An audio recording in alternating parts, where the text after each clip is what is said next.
أعوذ بالله من الشيطان الرجيم.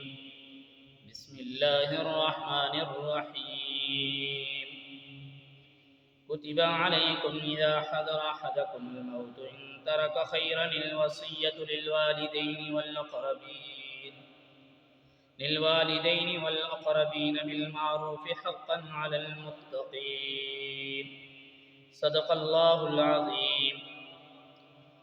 پارہ نمبر 2 سورۃ البقرہ آیت نمبر 180 سے آج کا درس قرآن ہے۔ اس سے پہلے کہ جو درس قرآن کے اندر انسان جب مر جائے، جب کسی کی موت واقع ہو جائے، اس کے احکامات کو بیان کیا گیا تھا اللہ تبارک و تعالیٰ کی طرف سے کہ جب تم میں سے کسی کے اوپر موت آ جائے، کوئی کسی کو قتل کر دے تو اس کی مردہ حالت کا بیان تھا۔ تو یہاں سے اللہ تبارک و تعالیٰ کی ذات نے اس کے مال کے حوالے سے بیان کیا جا رہا ہے کہ اگر تم میں سے کوئی آدمی مر جائے تو اس نے کوئی مال چھوڑ دیا ہو تو اس کی یعنی مال کی جو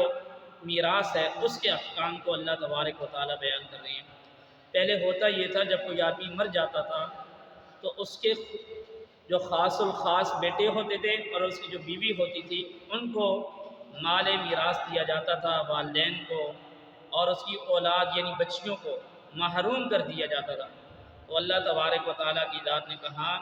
فرمایا کتب علیکم اذا حضر احدکم الموت ان ترک خیرا،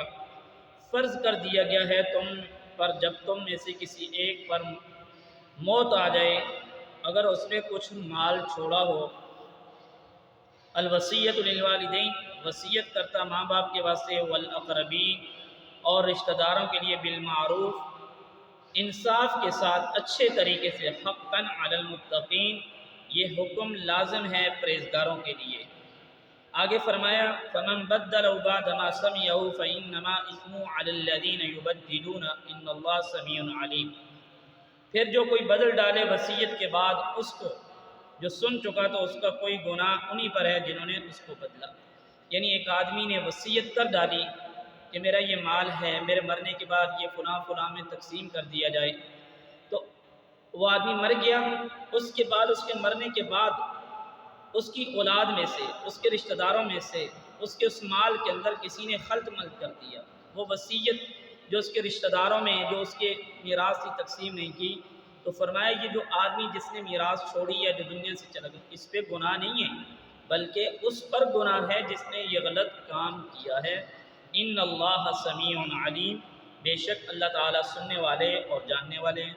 فمن خاف من موص جنفا او اثما فاصلح بینہم فلا اثم علیہ۔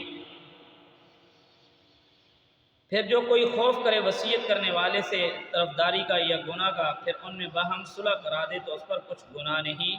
ان اللہ غفور الرحیم، بے شک اللہ بخشنے والا اور نہایت مہربان ہے۔ یعنی کہ اگر کسی کو مردہ کی طرف سے یہ اندیشہ یا علم ہو،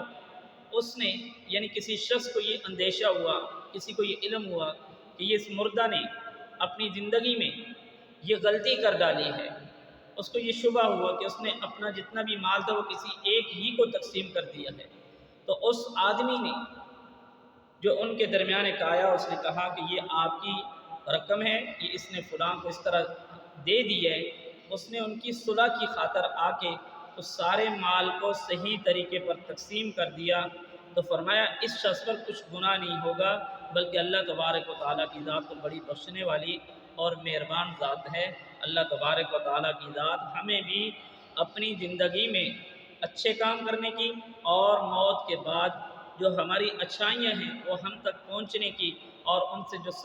صدقات جاریہ ہیں وہ ہم تک صحیح طریقے پر اللہ تبارک و تعالیٰ ان کا ثواب ہم تک پہنچائے۔ یہ اس وقت ہوگا جب ہم اپنی زندگی میں اچھے کام کر کے جائیں گے تو اس کا ہمیں صلہ ملے گا۔ اللہ تبارک و تعالیٰ کی ذات ہمیں ان باتوں پر عمل کی توفیق عطا فرمائے۔